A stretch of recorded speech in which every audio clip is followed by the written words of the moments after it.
So a couple months back, in late November, I dropped a video titled Perception. Now, if you already seen that video, you can skip to this time. But if you haven't, I urge you to watch this video before carrying forward into this full comprehensive guide on meditation, because it lays the foundation of what this video will be building on top of. The video is only about 4 minutes long and is a great watch. This video will still be here after those 4 minutes, so go watch it. With that being stated, let's continue on with the programming. Everything's connected. Separation is a joke. Puts into perspective time wasted living old. Thoughts like water, precipitation as they flow. Letting go of desperation, good riddance to my woes. Focus on my breath when my mind's racing, losing hope. If perception is my weapon, meditation is the scope.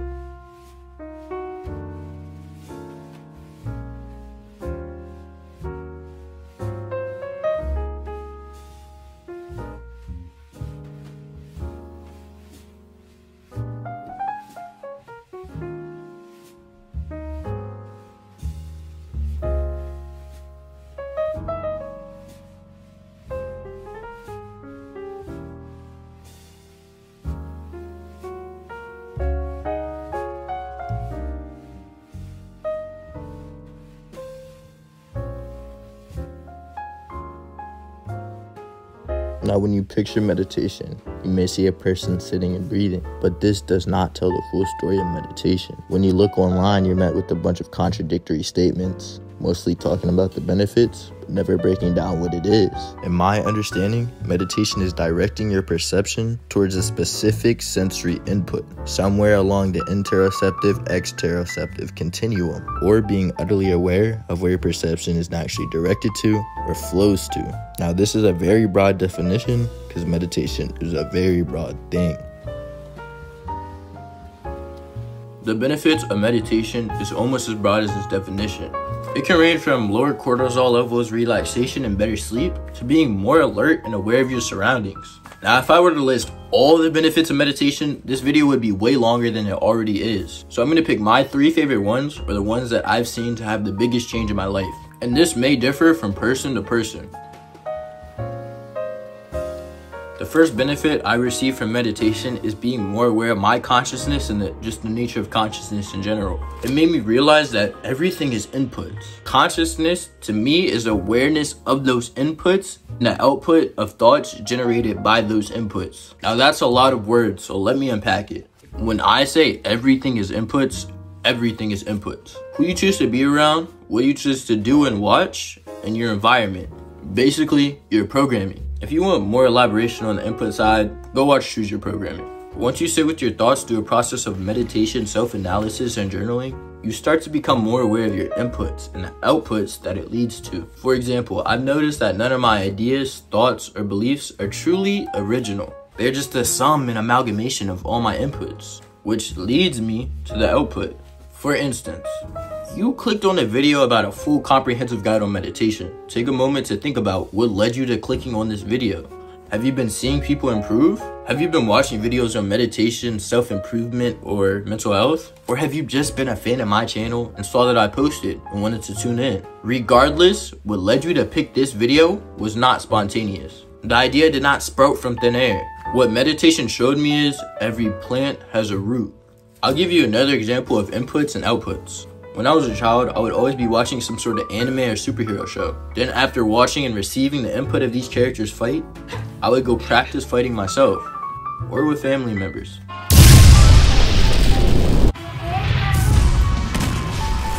Now, this may be easy to disregard and think, oh, that's just what kids do. But that's exactly the point I'm trying to display. Evolutionarily, when you're a child, your brain is primed for inputs. Your neural connections or outputs aren't as refined yet. We can easily see this in a baby's motor control. This is because they have not been fully exposed to the environment that they need to survive and thrive in. If a baby doesn't need to move that much, they're not going to become adept at moving. They're going to learn how to walk and probably that's it. If you're a baby in the Stone Age, you need to learn how to fucking climb trees, traverse terrain, and throw spears and shit. Humans are adaptoids, so naturally we are designed to adapt to our environment or our inputs. This is why we don't come out the womb talking. We first receive the input of whatever language is around us. When you think about it in this way, it seems very simple, but don't get blinded or lost in the simplicity. Let's take it back to me when I was a child watching anime. What do they do in those shows? Well, they fight, work out, and even meditate. Well, what do I do today?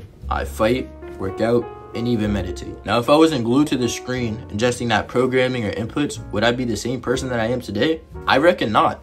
Now, this does not mean just because you watch superheroes or anime that you're gonna fight, work out, and meditate. There are tons of weirdos who watch anime and fantasize over cartoon characters, but that's a whole different discussion. The point is, once you sit with your thoughts and examine the output, you see how it was caused by the input. This, to me, gave a whole new meaning to the term collective consciousness. As previously stated, humans are adaptoids, but the majority of us aren't adapting to traversing terrain or hunting and killing animals. We are solely adapting in relation to other people and other people's inventions. We are the result of input simply mandated by humans. Any form of culture or anything that has personal significance to you lies within the collective conscious. Anything that you attach to yourself or has value to you and your personal identity is either the advent of someone else or the amalgamation of those advents. Now, this may sound wishy-washy, but if you look at things from this perspective and take a step back from your perspective or your perception, you start to see how the collective conscious and human society as we know it is like one large entity, influencing and experiencing themselves as individuals. Like, take any hobby or any action. For example, the bench press. The guy who invented the bench press, he just won the chess games. So he had the input of bodybuilders around him. He's probably comparing his chess, which is a whole nother topic, which is the input of bodybuilding. And then the floor press, which was the advent of someone else's advent. You know what I'm saying? He probably just saw that his chest was lacking and wanted to target the muscle more effectively. So let's pause. You can see how the amalgamation of inputs from his peers, bodybuilding, the floor press, and the visual feedback that his chest was lacking led to him producing the output of the bench press. Now, if you're into fitness, think about how many people wholeheartedly attach the bench press as a part of themselves. How much they can bench, how good their chest looks, any of it. And they do all of this without even thinking of the inventor. This shows how the collective conscience moves. An impact in the collective conscious is far greater than any individual. Now, you may be sitting there thinking, that sounds all good and all, but how does that tie into meditation? As defined earlier, meditation is a practice of directing your perception somewhere along the interoceptive-exteroceptive continuum, or being utterly aware of where your perception is naturally directed to. In other words, meditation is a practice of directing your attention to specific sensory inputs somewhere along the interoceptive-exteroceptive continuum, or being utterly aware of what inputs your attention naturally flows to. Meaning, meditation is a practice of being more aware of what inputs you're absorbing, not just receiving things on autopilot. This will make you avoid certain programming, and for me at least was a wild life adjustment at first. But once you settle into your new level of consciousness or just awareness, you start to receive the second benefit of meditation. The second benefit that I receive from meditation is improved control of my thoughts and better mental health. As discussed earlier, meditation is a practice of being aware of and controlling your perception. Meditation is practicing awareness of your thoughts and where your attention is. This new level of awareness has made me more aware of my train of thought, and therefore less likely to indulge in negative thinking patterns. If you're having negative thoughts, but you're not truly cognizant of it, it becomes your reality. In the sense of, if your mind is flowing wherever, but you're not aware of it, you become the stream. Meditation allows you to take a step back and observe these thoughts, looking at the stream rather than flowing in it. Once you gain a higher level of awareness over your perception, you start to literally catch yourself in thought. As discussed in the perception video, you can be in your bed, but not truly in your bed. Your perception can be elsewhere, whether that be in a daydream of you being a pirate or recapping an argument that you've had. What you're doing in any given moment is not an indicator of your happiness. Your perception is. And meditation gives you more control over the luminescence of your perception, allowing you to shine your light of perception on the areas that return the most brightness. As said in the poem, if perception is my weapon, meditation is the scope. And scientifically proven, it's better to just be completely present or focused on something than to even have positive thoughts, let alone negative thoughts. The third benefit I've received from meditation is just a more peaceful existence. Things don't bother me nearly as much as they used to, and I'm calmer, but I have the same level of energy. The best way I could describe meditation is kind of like moving down. If you've ever been in a sauna, it's like really foggy, hot, and hard to breathe. But when you come out, you get this really good sensation as the fog drops. Your vision becomes clearer, it's easier to breathe, and you don't feel like you're being smothered by hot air constantly. Even though you walked out, that's technically your default state of reality that you pretty much lived in your whole life. It does not feel that way. You gain more appreciation after the fog drops. So imagine the fog dropping as your life just in the present moment. But your mind is the fog of the sauna. Meditation allows you to drop the fog and come into peace and appreciation with the present moment. And as stated earlier, no matter what type of thoughts you're having, you're more happy when you're present. Instead of laying in bed overthinking, you're laying in bed. Both realities to the outside world are the same, but it's what's inside that dictates true peace. God damn, I'm snapping.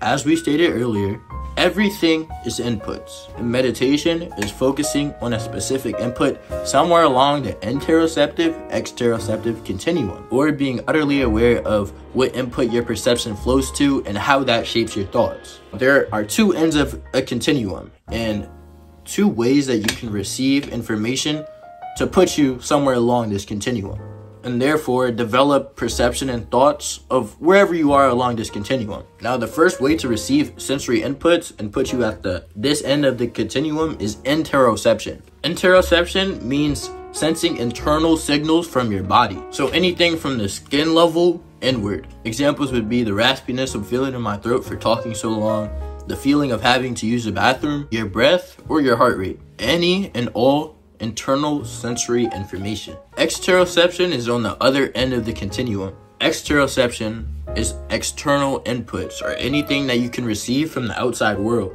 or your ability to come out of your body, which can even be dissociation in extreme cases. Examples would be hearing a song on the radio, seeing the sun, or reading words on a paper. Your brain is in a constant flex between interoception or exteroception. Rarely are we ever just in one. Like if you're completely dissociated and have like an outer body experience, you're probably not feeling your bodily sensations. Or if you're sleeping, you'll be in full interoception, pretty much, unless you know how you hear stuff and then you have a dream about what you're hearing.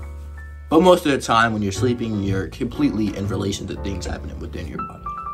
Yo, future me, draw this shit on like a drawing app. Now, how does this relate to meditation? Our thoughts are always bound to some form of interoception, exteroception, or just somewhere along that continuum. In the sense of any thought, no matter how metaphysical it is still in some way or some form attached to our physical reality or our sensory experience. So when you're doing a meditation that is examining the flow of your thoughts, it is very important to understand where that flow roots from. Or when you're focusing on a specific sensory input, you can choose to do so interoceptively or exteroceptively based off what would have the most benefit to you in that moment. Having a basic understanding of the way we receive inputs can help greatly in analyzing your own mind.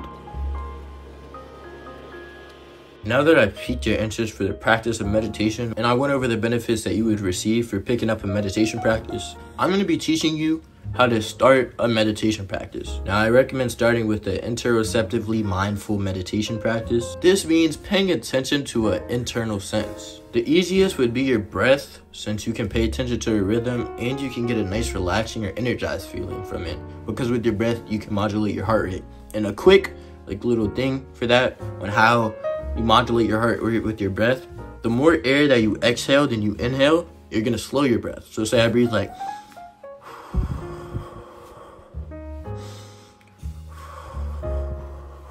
that, would slow my heart rate. And the more air that you inhale than you exhale, that speeds up your heart.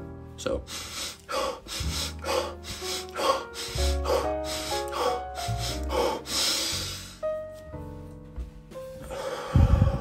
that would speed up my heart rate. I recommend doing guided breathing practices and breathwork to start the practice off, because it's just easier to follow someone. And I'll link some that I personally used when I first started meditation in the description. And when you first start doing like a breathwork breathing practice type meditation, you learn new styles of breathing, like literally like which it forces you to be aware of your breath, because whenever you're learning something new, you have to focus on it.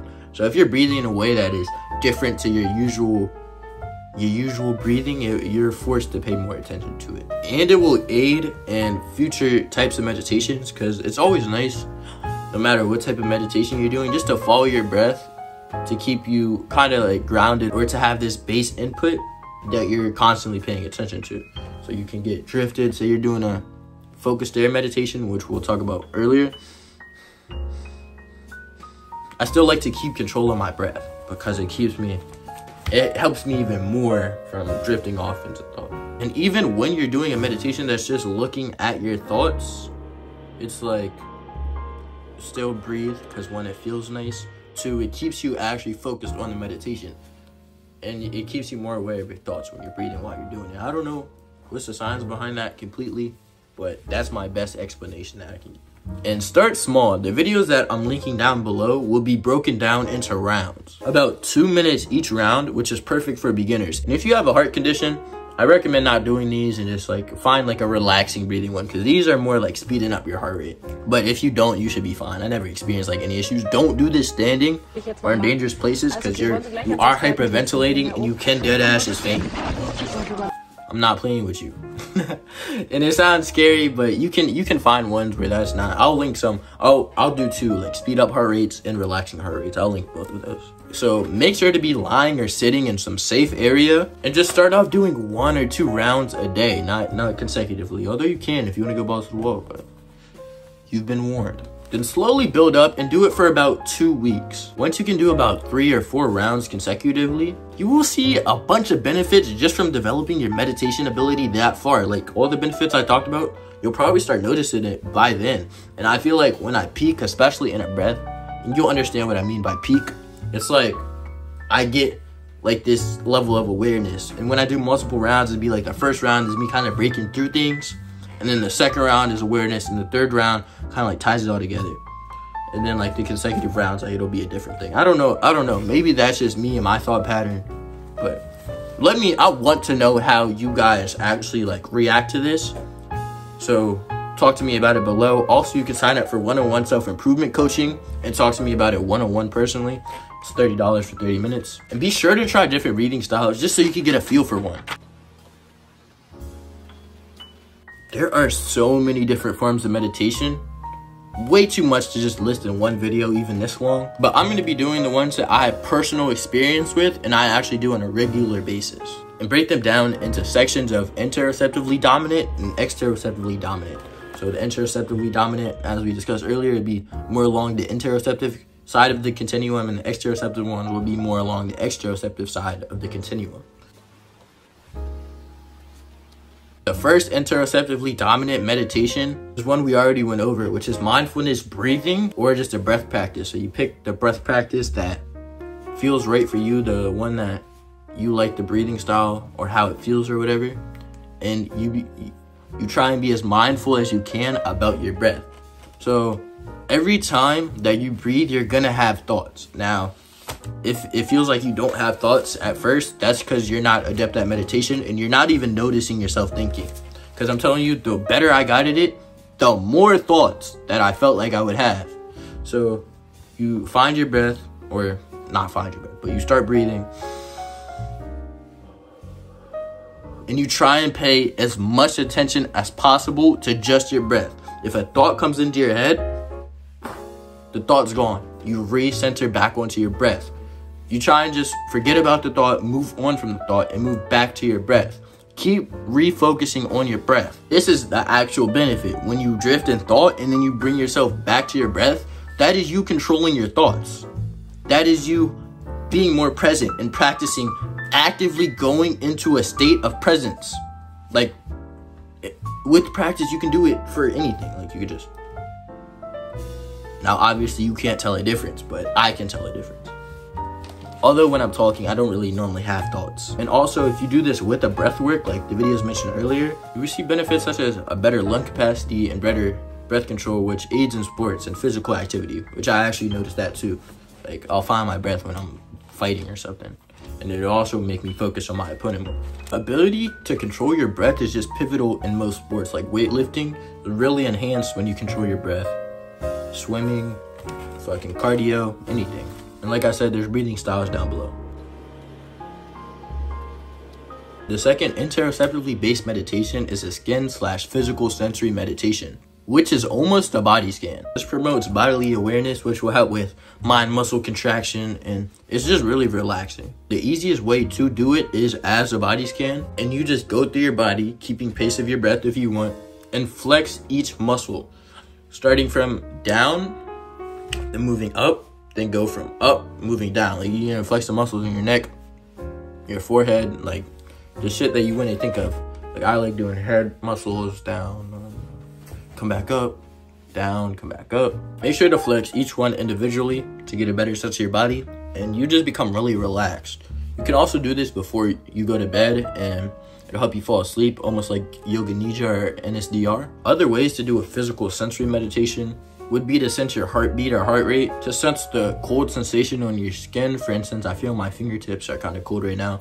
Or to sense like whatever you're touching, for instance, my shirt, my pants, or the chair that I'm sitting on. Because normally when you're touching stuff, if it's not posing an immediate threat, for instance, when you first put on a watch compared to when it's staying on, you don't notice it. So if you're becoming more aware of that, that does train you to be more present in a different way though.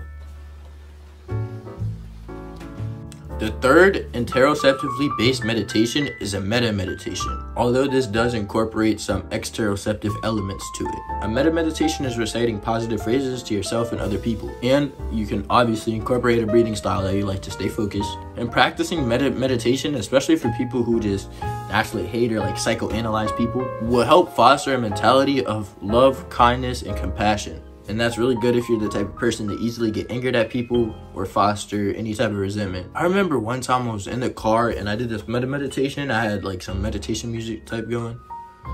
And I just I felt this pure sense of love and bliss. It's towards everything and everyone. And this, of course, was mixed with a breathing style, which makes every sort of meditation feel better, especially if you're doing the right breathing style. An easy way to do a meditation goes as following. Start by sending yourself love, then a person or people that you love, then send love to someone that you're indifferent to, and finally, send love to someone that you hate or that you're mad at. This is basically a gratitude letter meditation, and is a subsection of our next interoceptively based meditation. The fourth interoceptively based meditation is a mantra meditation. Mantra meditations are similar to meta meditations, but they have a larger scope. A mantra meditation is repeating a word, phrase, or mantra. The mantra should have some sort of personal significance to you, almost like a positive affirmation. For example, peace, love, or joy. Think of it almost as self-hypnosis. You just repeat the mantra that you wish to be true. An easy way to do a mantra meditation is to pick a word that has a specific significance to you. Then pick a short time, like 5 minutes, and use that time to just sit and try and keep that mantra in your head. The images of what you receive when you just repeat the word in your head is what is going to lead to the actual benefit, because then you could take those images and really act on them. The final interoceptively based meditation that I would be discussing is a third eye meditation, as described by Andrew Huberman. Now, this meditation in particular has given me a lot of insights and good ideas. You focus on the center of your skull right here, but you go like inside. So try and focus like right here, right here.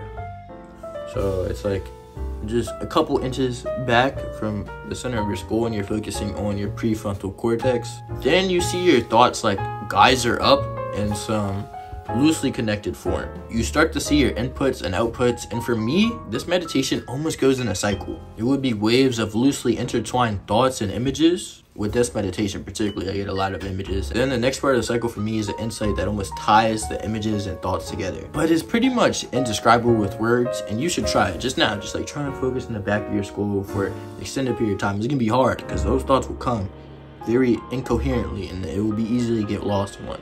And like most meditations, it helps to follow your breath while you do this.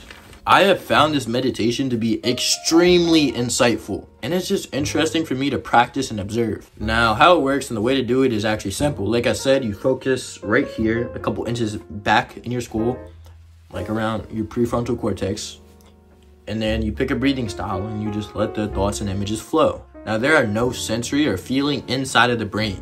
So when you give your perceptual awareness to an internal sensory that is not truly there, the thoughts that you are always having, and you're always having thoughts, the thoughts that you are always having but subconsciously ignore will float up, giving you a closer look at your pool of consciousness. The first exteroceptively dominant meditation is a focused stare meditation. And this is actually used a lot in ninjutsu, like they would stare at flames to help keen the senses. So it's called a trataka or tratakate. I don't know. But I know they use it. A focused stare meditation is exactly as it sounds. It's a focused stare, which in turn focuses the mind. Now this one is really interesting because like most exteroceptive meditations, it combines heavy exteroception and heavy interoception. You focus the eyes on a specific object, traditionally a candlelit flame. Then, after a certain amount of time, you close your eyes and focus on staring at the void. If you watch my video on journaling, which will be linked down below, you are aware that there are a lot of similarities between journaling and meditation. And the second interoceptively based meditation combines these two practices. A writing meditation is similar to a mantra meditation. However, as you are repeating the words in your mind, you are also repeating them on the page. You know how in shows, or maybe even your parents did this to you as a kid. If you do something wrong, you have to write, "I would not do X" a bunch of times. Like I remember I had to write something like 100 times. I don't even remember what I did. Which shows it doesn't work if it's forced on you by someone else, but that's basically what a writing mantra meditation is, but self-induced. So you're more likely to actually care about it. This takes my phrase, "I control the pen," to a whole new level. The way that this works is, as you're writing what you want to happen or what you want to achieve, you're literally visualizing the actions that are needed to achieve that. So you'll get images for what actions you need to take to get closer to that goal or bring that mantra into fruition. As you guys know, I recently started self-improvement coaching. So if I were to write, I would be a good coach a bunch of times. The actual writing of the statement doesn't matter or make me a better coach. It's me taking action on the insights and images that focusing on that writing gave me. That actually matters and will lead to actual benefit. Not just writing something down and expecting something to happen. Mantras can be very powerful, just remember to take action on what you gain from it.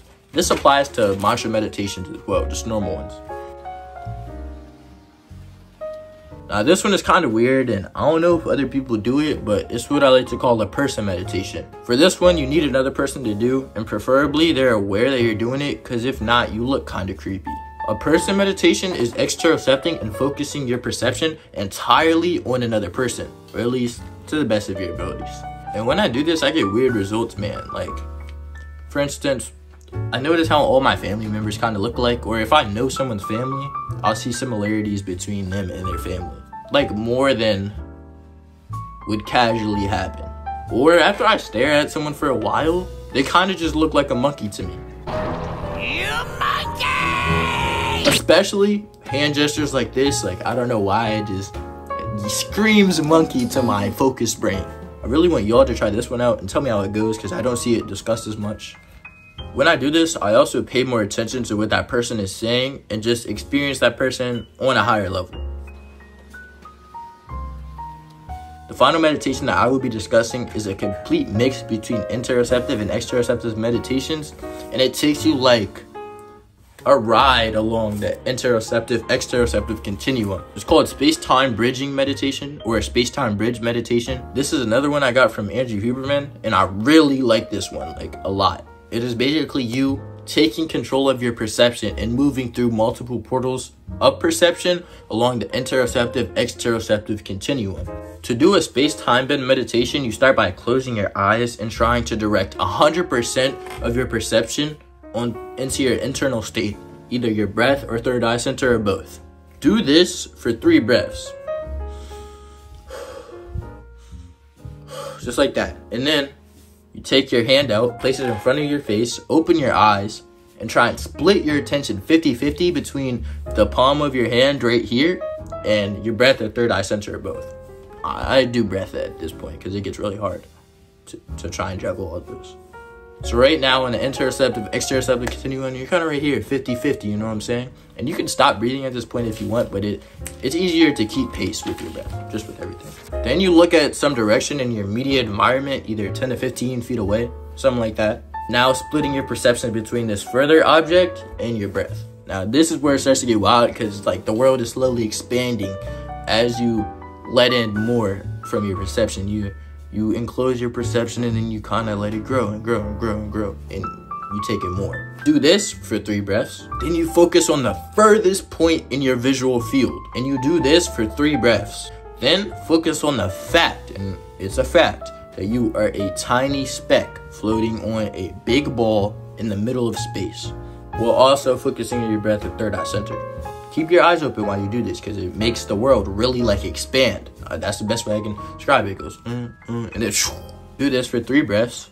Then close your eyes, going in a full, all the way up to dissociation, coming back, full interoception. And you can repeat this process as many times as you like. This takes you through a full ride on every portal between the interoceptive and exteroceptive continuum. This meditation is really fascinating and helpful because you are practicing deliberately bouncing through the portals of perception that you have to do every day, or deliberately placing your attention somewhere in between the interoceptive to exteroceptive continuum. Your vision also sets your brain's time domain. Think of like a plane, for example. If you were really up close to a plane, it would be going like really fast. But when you see it from a great distance away, it doesn't look like it's going that fast. And that's because your vision sets your brain's time domain. So the further something is, the more bends of time that you're picking up. So doing this meditation by moving through each portal of perception, you're effectively changing your brain's time domain, or your brain's perception of time. This concludes my in-depth guide on meditation. I know it was a long one. If you would like to chat with me about it, go check out the first link in my description for self-improvement coaching. You can sign up for a one-time one-on-one call or for a 1-month coaching program, which includes multiple one-on-one calls, but it's a little more pricey. But I think it's worth it because you will see great change in just 1 month. And you can sign up for another if you'd like. After you see that, we could just expand the plan. Subscribe and hit that like button, because I spent 5 months in the development of this video. Like, consistently practicing every meditation on the list, and like actually brainstorming and thinking for the video. Because if you look, perception was like 5 months ago from the recording date. The whole editing process is probably gonna take a whole nother month because the video is so long. So I hope you guys really enjoyed this one, because there was a lot of work behind this. Now get off YouTube and go reap the benefits of meditation.